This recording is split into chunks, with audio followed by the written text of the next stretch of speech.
अब हम बात करेंगे एथिक्स इन सोशल रिसर्च की। एक इंडिविजुअल रिसर्चर जो होता है वो मेजर रोल प्ले करता है कोई भी रिसर्च कंडक्ट करते वक्त, और उसे कोई भी रिसर्च कंडक्ट करते वक्त एथिकल प्रिंसिपल्स को फॉलो करना ही चाहिए। अब ये एथिकल प्रिंसिपल्स इतने ज़रूरी क्यों हैं? कोई भी रिसर्च कंडक्ट करते वक्त एक रिसर्चर को एथिकल क्यों होना चाहिए? तो इसकी वेरी सिंपल रीज़न ये है कि चूंकि सोशल रिसर्चर इंसानों से डील कर रहे होते हैं, इसीलिए उन्हें रिसर्च कंडक्ट करते वक्त ह्यूमन राइट्स का ख्याल लाजमी रखना चाहिए। अब हम बात करते हैं साइंटिफिक मिसकंडक्ट की। साइंटिफिक मिसकंडक्ट से मुराद कोई भी ऐसा एक्शन है जो कि साइंटिफिक कम्युनिटी के नॉर्म्स और वैल्यूज से डिविएट करता हो। यानी कि साइंटिफिक मिसकंडक्ट कोई भी ऐसा एक्शन है जो कि साइंटिफिक कम्युनिटी के बताए गए रूल्स, रेगुलेशंस या नॉर्म से डिविएट करता हो या उससे अगेंस्ट हो। ये रिसर्च फ्रॉड भी हो सकता है, प्लेजरिज्म भी हो सकता है, पार्टिसिपेंट्स को नुकसान पहुंचाता हो या उनके बेसिक राइट्स को वायलेट करता हो। इन अदर वर्ड्स, साइंटिफिक मिसकंडक्ट कोई भी ऐसी प्रैक्टिस है, कोई भी ऐसा एक्शन है जो साइंटिफिक कम्युनिटी के बताए गए रूल्स या नॉर्म्स को वायलेट करता हो। Next is research fraud. Research fraud से मुराद किसी रिसर्चर का कोई भी ऐसा अनएथिकल बिहेवियर है जिसके जरिए वो कोई फेक या फॉल्स डाटा क्रिएट करता है या कोई गलत रिपोर्ट बनाता है किसी भी रिसर्च प्रोसीजर या उसकी मेथडोलॉजी से मुतल्लिक। In other words, research fraud जो है वो फॉल्स डाटा क्रिएट करना है या फॉल्स रिपोर्ट बनाना है सोशल फिनोमिनन से मुतल्लिक। रिसर्च फ्रॉड जो है ये साइंटिफिक मिसकंडक्ट का ही एक पार्ट है, क्योंकि रिसर्च फ्रॉड जो है वो डील करता है फॉल्स डाटा क्रिएट करने से, और फॉल्स डाटा क्रिएट करना ना सिर्फ रिसर्च फ्रॉड है बल्कि एक साइंटिफिक मिसकंडक्ट भी है। Next is unethical but legal. हो सकता है कि सोशल रिसर्चर का कोई एक्शन लीगल तो हो लेकिन वो अनएथिकल ना हो, तो ऐसी सिचुएशन में भी सोशल रिसर्चर को उस एक्शन से गुरेज करना चाहिए और उसे मैक्सिमम कोशिश करनी चाहिए कि सोशल रिसर्च कंडक्ट करते वक्त वो एथिकल और लीगल वेज को फॉलो करे सोशल वर्ल्ड से मुतल्लिक जानने के लिए। तो अब हम बात करेंगे एथिकल इश्यूज की जो कि रिसर्च पार्टिसिपेंट्स को इन्वॉल्व करते हैं। मतलब ये कि रिसर्च पार्टिसिपेंट्स के साथ होने वाले एथिकल इश्यूज को हम अब डील करेंगे। तो सबसे पहले बात करेंगे origin of research participant protection की। तो इसका ओरिजिन जो है हम नाजी रिसर्चर के इन ह्यूमन एक्सपेरिमेंट्स में भी देख सकते हैं, जब उन्होंने बहुत से ऐसे एक्सपेरिमेंट्स किए जिनमें ह्यूमन लाइव्स को डेंजर और थ्रेट पहुंचाया और उनको बहुत ज़्यादा नुकसान, इवन कि उनकी जानें तक ले ली गई just for the sake of research. इसके अलावा बहुत सी ऐसी मेडिकल रिसर्चेस जिनका सोल पर्पस जो था वो फाइंडिंग्स गेन करना था, चाहे उसके लिए पार्टिसिपेंट्स को जितना मर्जी नुकसान हो, उन्होंने भी पार्टिसिपेंट प्रोटेक्शन की बात को ओरिजिनेट किया। तो सबसे पहले बात करेंगे हम फिजिकल हार्म की। तो कोई भी रिसर्च कंडक्ट करते वक्त रिसर्चर का पहला जो ऑब्लिगेशन है वो ये है कि उसकी रिसर्च से पार्टिसिपेंट को कोई फिजिकल हार्म ना हो। यहाँ पर एक हम बेस्ट एग्जांपल दे सकते हैं जिम्बार्डो प्रिजन एक्सपेरिमेंट की, जिसमें जिम्बार्डो ने एक एक्सपेरिमेंट कंडक्ट किया था स्टैनफोर्ड यूनिवर्सिटी में। बेसिकली उसमें कुछ पार्टिसिपेंट्स को कैदी बना दिया गया था और कुछ को गार्ड बना दिया गया था, और कैदियों के साथ बहुत ज़्यादा मिसबिहेव किया गया था, और वहाँ कैदियों के साथ बहुत ज़्यादा साइकोलॉजिकल और फिजिकल अब्यूज़ किया गया था, और इसी वजह से जिम्बार्डो प्रिजन एक्सपेरिमेंट को आज तक कॉन्ट्राडिक्टरी कंसीडर किया जाता है। दूसरे नंबर पर है साइकोलॉजिकल अब्यूज़, यानी कि रिसर्चर जब भी कोई रिसर्च कंडक्ट कर रहा है उससे जो पार्टिसिपेंट है उसको कोई साइकोलॉजिकल इशू क्रिएट ना हो, उसको साइकोलॉजिकली अब्यूज़ ना किया जाए, उससे जो रिसर्च में पार्टिसिपेट कर रहा है उसको किसी तरह की स्ट्रेस ना हो, और ना ही रिसर्चर जो है वो पार्टिसिपेंट की सेल्फ स्टीम से खेले just for the sake of his or her research. Next is legal harm, कि अगर पार्टिसिपेंट अपनी कोई पर्सनल इंफॉर्मेशन देने के लिए रेडी हो भी गया है रिसर्चर को, तो ये रिसर्चर का ऑब्लिगेशन है कि उस इंफॉर्मेशन को सेव रखे, वो उस इंफॉर्मेशन को पब्लिकली रिवील ना करे जिससे जो पार्टिसिपेंट है उसको कोई लीगल हार्म पहुंचने का खतरा हो। उसके बाद एक रिसर्चर को इस बात का भी ख्याल रखना चाहिए कि अगर कोई रिस्पोंडेंट या पार्टिसिपेंट पार्टिसिपेट कर रहा है किसी सर्वे, इंटरव्यू या किसी भी रिसर्च में, तो उससे उस पार्टिसिपेंट को कोई एंग्जाइटी क्रिएट तो नहीं हो रही, कहीं उस रिसर्च में पार्टिसिपेट करने की वजह से रिस्पोंडेंट को कोई नेगेटिव इफेक्ट तो नहीं हो रहा, कहीं उससे उसके कैरियर या इकोनॉमिक एस्पेक्ट्स को कोई थ्रेट तो नहीं है। इन सब बातों का ख्याल रखना पड़ता है एक रिसर्चर को रिसर्च कंडक्ट करते वक्त। अब हम बात करते हैं डिसेप्शन की। बहुत से रिसर्चर अपनी रिसर्च कंडक्ट करते वक्त पार्टिसिपेंट्स को या तो आधा सच बताते हैं या उनसे झूठ बोलते हैं, जो कि बिल्कुल अनएथिकल है। कोई भी सोशल रिसर्च कंडक्ट करते वक्त ये पार्टिसिपेंट्स का राइट है कि वो ट्रूथ जान सकें, जो कि एक फाउंडेशन है प्रिंसिपल ऑफ वॉलंटरी कॉन्सेंट का। प्रिंसिपल ऑफ वॉलंटरी कॉन्सेंट से मुराद ये है कि एक पार्टिसिपेंट एक रिसर्च में तब पार्टिसिपेट करेगा जब वो फ्रीली एग्री होगा कि हाँ, मैं इस रिसर्च में पार्टिसिपेट करना चाहता हूँ। मतलब ये कि रिस्पोंडेंट या पार्टिसिपेंट पर कोई जबर ना किया जाए कि आप रिसर्च में पार्टिसिपेट करो, बल्कि वो अपनी मर्जी से और अपनी फ्री विल से पार्टिसिपेट करे किसी भी सोशल रिसर्च में। Next is informed consent. Informed consent से मुराद ये है कि जब भी सोशल रिसर्चर कोई रिसर्च कंडक्ट करते हैं तो उन्हें अपनी रिसर्च के डिफरेंट एस्पेक्ट्स के बारे में पार्टिसिपेंट्स को एक्सप्लेन करना चाहिए। यह एक्सप्लेनेशन रिटन या वर्बल दोनों तरह की हो सकती हैं, लेकिन अमूमन इन्फॉर्म्ड कॉन्सेंट के लिए रिटन स्टेटमेंट्स लिखी जाती हैं, जो कि कोई भी क्वेश्चनेयर के वेरी फर्स्ट पेज पर लिखी होती हैं और उसमें बताया जाता है कि ये प्रेजेंट स्टडी जो है वो इस टॉपिक से मुतल्लिक है और आपकी इसमें पार्टिसिपेशन जो है वो वॉलंटरी होगी, यानी कि आप अपनी मर्जी और फ्री विल से इस रिसर्च में पार्टिसिपेट कर रहे हैं। इसे कहते हैं इन्फॉर्म्ड कॉन्सेंट। यानी कि कोई भी स्टडी स्टार्ट करने से पहले रिसर्चर को चाहिए कि वो पार्टिसिपेंट को उस रिसर्च के डिफरेंट एस्पेक्ट्स के बारे में बताए और उसके तमाम एस्पेक्ट्स को जानने के बाद पार्टिसिपेंट को मुकम्मल आज़ादी होगी कि वो उस रिसर्च में पार्टिसिपेट करे या ना करे। In other words, informed consent जो है वो पार्टिसिपेंट को बताने का नाम है उस रिसर्च के डिफरेंट एस्पेक्ट्स के बारे में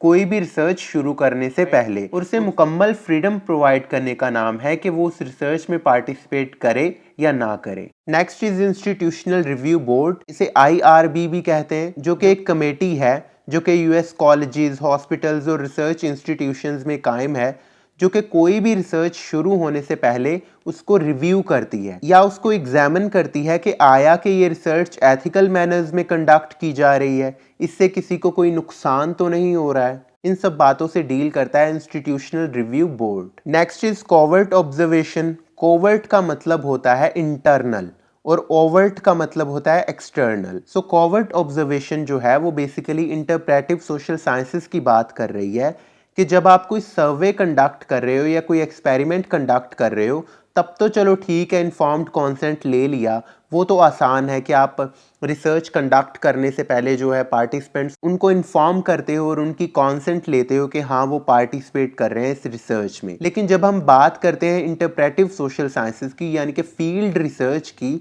तो फील्ड रिसर्च में इन्फॉर्म्ड कॉन्सेंट लेना इतना आसान नहीं है। आपने बहुत सी ऐसी स्टडीज देखी होंगी जिसमें सोशल साइंटिस्ट जो हैं वो फील्ड में जाते हैं और फील्ड में उस स्पेसिफिक ग्रुप का हिस्सा बनकर रिसर्च कंडक्ट करते हैं, उनका बिहेवियर ऑब्जर्व करते हैं। इसलिए जो फील्ड रिसर्चर हैं वो इन्फॉर्म्ड कॉन्सेंट को 3 चॉइसेस में डिवाइड करते हैं। एक का नाम है डीप कवर। डीप कवर से मुराद ये है कि जो रिसर्चर जिस फील्ड में जाकर काम कर रहा है उस फील्ड के लोगों को अपने बारे में या उस रिसर्च के बारे में कुछ नहीं बताता और एक्ट करता है कि उनका ही साथी है। मतलब ये कि डीप कवर में रिसर्चर जो है वो इन्फॉर्म्ड कॉन्सेंट नहीं लेता, क्योंकि वो कोई स्पेसिफिक ऐसे टॉपिक से डील कर रहा है कि अगर वो इन्फॉर्म्ड कॉन्सेंट ले तो जो फील्ड के लोग हैं उनका बिहेवियर ही चेंज हो जाए।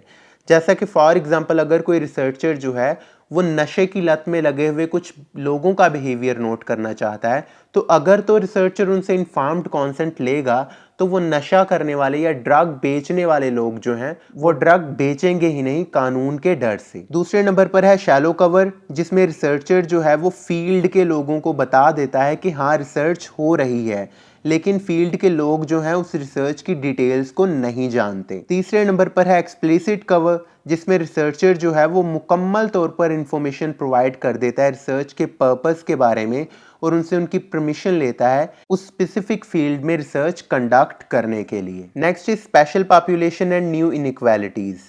स्पेशल पॉपुलेशन एंड कोवर्जन से मुराद ये है कि कोई स्पेसिफिक लोग, जैसा कि कोई जेल के कैदी हो गए, कोई मेंटली इल लोग हो गए, कोई डिफरेंटली एबल लोग हो गए, कोई बुजुर्ग हो गए या इवन के स्टूडेंट्स हो गए, जिनको आप कोर्सिवली कोई स्पेसिफिक टॉपिक से मुतल्लिक या कोई स्पेसिफिक रिसर्च में पार्टिसिपेट करने के लिए कहते हैं और उनके पास कंप्लीट फ्रीडम नहीं होती। तो सोशल रिसर्च कंडक्ट करते वक्त आप किसी पर कोर्स नहीं कर सकते, किसी पर जबर नहीं कर सकते, किसी को फोर्स नहीं कर सकते कि वो पार्टिसिपेट करे आपकी रिसर्च में। लेकिन कुछ सिचुएशंस में, जैसा कि स्टूडेंट्स को आप रिसर्च में पार्टिसिपेट करवा रहे हो, तो उस वक्त आपको ये ख्याल रखना होता है कि आया कि इस रिसर्च से स्टूडेंट्स को कोई बेनिफिट होगा, आया कि इस रिसर्च से स्टूडेंट्स की लर्निंग कैपेबिलिटीज़ इंक्रीज होंगी, आया कि इस रिसर्च से फ्यूचर में आने वाले स्टूडेंट्स को कोई बेनिफिट होगा, तब आप वो रिसर्च कंडक्ट कर सकते हैं। लेकिन अदरवाइज कोई भी स्पेशल पॉपुलेशन से रिसर्च कंडक्ट करते वक्त सबसे पहले आपको स्पेशल पॉपुलेशन की अथॉरिटीज से इजाजत लेना होगी। अगर वो स्पेशल पॉपुलेशन कोई स्कूल के बच्चे हैं या कोई डिफरेंटली एबल बच्चे हैं, तो आपको उनके पेरेंट्स या उस स्कूल की अथॉरिटीज से इजाजत लेना होगी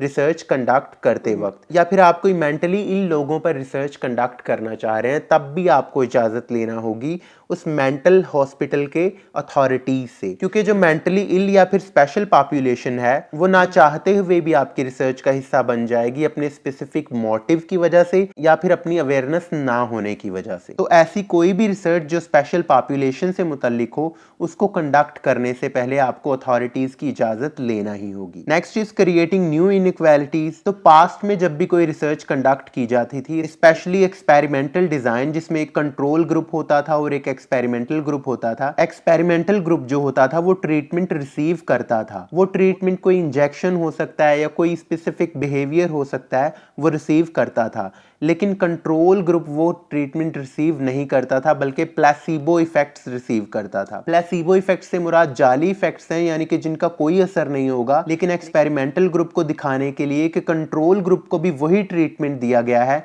प्लेसिबो इफेक्ट्स दिए जाते हैं। लेकिन प्लेसिबो इफेक्ट्स जो होते हैं वो असल में इनका कोई इफेक्ट्स नहीं होता। जैसे कि फॉर एग्जांपल ये जानने के लिए कि ये स्पेसिफिक मेडिसिन कैसे असर करती है, एक्सपेरिमेंटल ग्रुप को तो हम वो मेडिसिन दे देंगे, लेकिन कंट्रोल ग्रुप को हम वो मेडिसिन नहीं देंगे, बल्कि वैसे ही सिंपल इंजेक्शन लगाएंगे जिनका कोई इफेक्ट नहीं है। तो इस तरह एक्सपेरिमेंटल ग्रुप और कंट्रोल ग्रुप के साथ हम डिफरेंटली ट्रीट करते थे।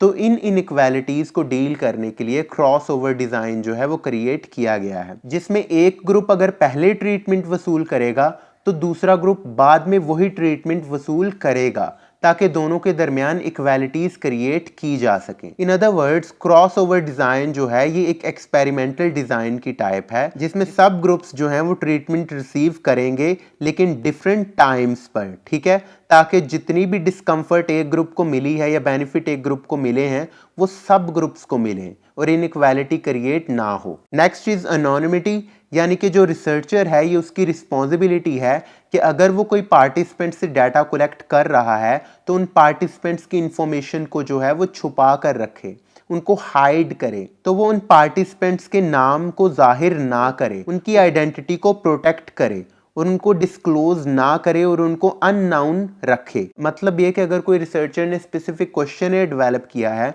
तो उस पर बजाय उस पार्टिसिपेंट के नाम या एड्रेस के हम उसको कोई स्पेसिफिक फिगर दे सकते हैं, जैसे कि 1, 2, 3। इसी तरह अगर हम पार्टिसिपेंट्स के नाम जानते भी हैं तब भी एक रिसर्चर की ये ऑब्लिगेशन है कि वो उन पार्टिसिपेंट्स के नामों को अननाउन रखे। इसे कहते हैं एनोनिमिटी। इन अदर वर्ड्स, एनोनिमिटी डील करती है नेमलेस से।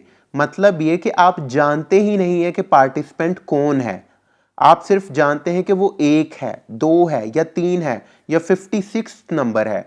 आप उसकी पर्सनल नेम या इंफॉर्मेशन को नहीं जानते या फिर उसको डिस्क्लोज नहीं करते ताकि उसकी आइडेंटिटी और पर्सनल इंफॉर्मेशन प्रोटेक्ट रखी जा सके। Next is confidentiality. कॉन्फिडेंशियलिटी से मुराद ये है कि अगर एनोनिमिटी को मेंटेन रखना पॉसिबल नहीं है तब भी रिसर्चर का ये ऑब्लिगेशन है कि वो पार्टिसिपेंट की इंफॉर्मेशन को कॉन्फिडेंशियल रखे और उसकी आइडेंटिटी को जो है वो महफूज रखे स्पेसिफिक लोगों या ऑर्गेनाइजेशन से। और इसके लिए रिसर्चर्स को जो है वो डाटा एग्रीगेट फॉर्म में डिस्प्ले करना चाहिए। मतलब ये कि रिसर्चर्स को ये शो करना चाहिए कि इतने % लोगों ने जो है ये बिहेवियर शो किया, इंस्टेड ऑफ सेइंग कि फलां बंदे ने ये बिहेवियर शो किया, फलां बंदे ने ये बिहेवियर शो किया। रिसर्चर को उनकी इंफॉर्मेशन कॉन्फिडेंशियल रखनी चाहिए, क्योंकि पार्टिसिपेंट्स की इंफॉर्मेशन जो है ये उनकी एक प्राइवेट प्रॉपर्टी है जिसकी हिफाजत जो है उनका एक हक है और ये रिसर्चर पर लाजिम है कि वो उनकी इंफॉर्मेशन की हिफाजत करे। Next is ethics in the scientific community. Scientific community के कुछ कोड्स ऑफ एथिक्स हैं जो कि रिसर्चर्स को रिसर्च कंडक्ट करते वक्त फॉलो करने ही चाहिए। ये कोड ऑफ एथिक्स जो हैं ये बेसिकली प्रिंसिपल्स हैं या गाइडलाइंस हैं